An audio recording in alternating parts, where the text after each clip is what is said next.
recently had a client reach out to us to ask us to break their customer list down by sales territory. Not an uncommon request. This customer is in Texas, but they actually have several territories in Texas, 2 in Oklahoma, and they also cover New Mexico. The 4 territories they have in Texas are Northeast, Northwest, Southeast, and Southwest. Oklahoma is divided by East and West, and the entire state of New Mexico is a single territory. So how do we solve the problem? We added our territory management module to their CRMPlus365. Here's how it works. First, we set up all the territories.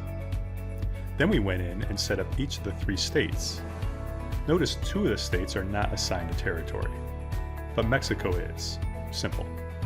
Then we went ahead and broke down Texas and Oklahoma by zip code, and we assigned each of the zip codes to one of the territories. And as a last step, we assigned a salesperson to each of the territories. Connie's in charge of Eastern Oklahoma, Northeast Texas, and Southeast Texas.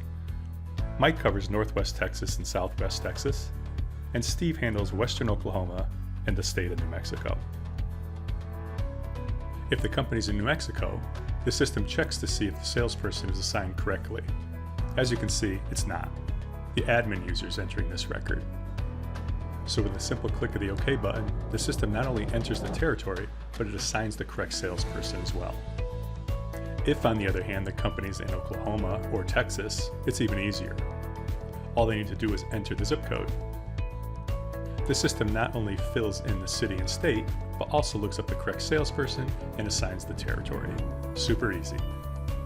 If you'd like more information on how we can organize your business, reach out to us at www.p2automation.com.